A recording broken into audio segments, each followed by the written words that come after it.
Salam Tuhan bersama kita, semoga kita semua dalam keadaan sehat walafiat. Saudara-saudari yang dikasihi Tuhan, kita berjumpa kembali dalam renungan harian Santapan Jiwaku, Santapan kehidupan kita. Dan pada hari ini kita semua akan bersama-sama merenungkan firman Tuhan yang akan kita dengar dari Injil Yohanes bab 6 ayat 52 sampai 59. Mari kita semua diundang untuk mendengarkan firman Tuhan. Inilah Injil suci menurut Yohanes.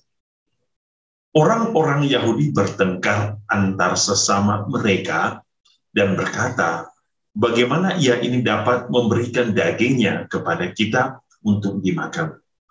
Maka kata Yesus kepada mereka, aku berkata kepadamu sesungguhnya, jikalau kamu tidak makan daging anak manusia dan minum darahnya, kamu tidak mempunyai hidup di dalam dirimu. Barang siapa makan dagingku dan minum darahku, ia mempunyai hidup yang kekal, dan aku akan membangkitkan dia pada akhir zaman. Sebab dagingku adalah benar-benar makanan, dan darahku adalah benar-benar minuman. Barang siapa makan dagingku dan minum darahku, ia tinggal di dalam aku dan aku di dalam dia. Sama seperti Bapa yang hidup mengutus aku, dan aku hidup oleh Bapa, demikian juga barang siapa yang memakan aku akan hidup oleh aku. Inilah roti yang telah turun dari surga. Bukan roti seperti yang dimakan nenek moyangmu, dan mereka telah mati. Barang siapa makan roti ini, ia akan hidup selama-lamanya. Semuanya ini dikatakan Yesus di Kapernaum ketika ia mengajar di rumah ibadat. Demikianlah sabda Tuhan, terpujilah Kristus. Saudara-saudari, ada satu kebanggaan bagi saya menjadi orang Katolik. Kenapa? Di dalam gereja Katolik kita masih mempertahankan misteri perjamuan malam terakhir Yesus yang saat ini kita sebut dengan Ekaristi. Ekaristi di mana kita semua mengambil seluruh cara hidup Kristus, gaya hidup Kristus, peristiwa hidup Kristus, dan bagaimana Kristus meninggalkan kita. Ya. Ekaristi yang kudus. Pada malam perjamuan terakhir, ketika Yesus membagi-bagikan roti dan anggur kepada para murid, ia berkata, lakukanlah ini sebagai kenangan akan datang. Tentu puncak pemberian dari tubuh dan darah Kristus adalah salib. Tetapi sebelum salib, kita bisa melihat bahwa bagaimana Yesus memberikan secara total hidupnya kepada kita. Bagaimana dari pelayanannya, bagaimana dari cara hidupnya. Ia membagi kasih, ia menyembuhkan, ia mendamaikan, ia mengampuni, ia mencintai. Dan begitu banyak hal dilakukan oleh Yesus. Ini adalah bagian dari seluruh kehidupan Kristus. Ini adalah santapan hidup manusia. Setiap firman yang dilakukan oleh Tuhan, setiap pelayanan yang dilakukan oleh Tuhan adalah bagian dari makanan hidup manusia. Makanan yang menjadi jaminan hidup kita.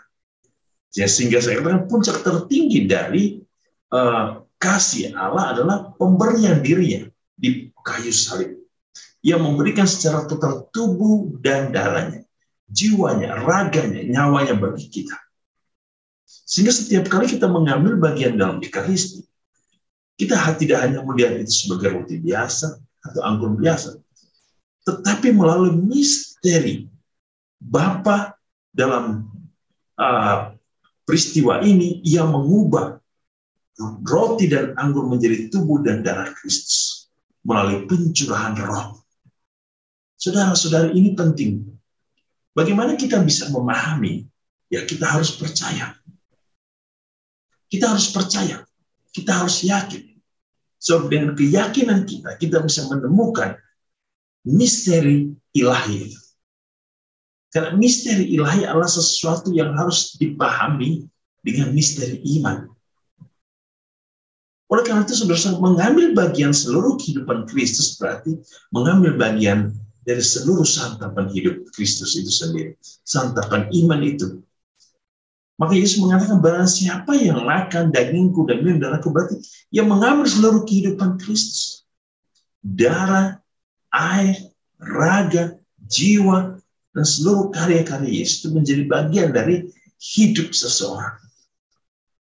Maka bangga menjadi bagian dari Ekaristi.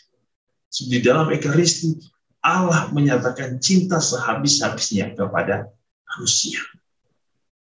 Oleh karena itu, saudara-saudari, ketika kita hadir dalam perayaan Ekaristi, kita harus menyadari akan kehadiran Kristus melalui tubuh dan darahnya, melalui santapan sabda, melalui kehadiran satu sama lain, melalui kehadiran para imam, melalui kehadiran semua anggota jemaat.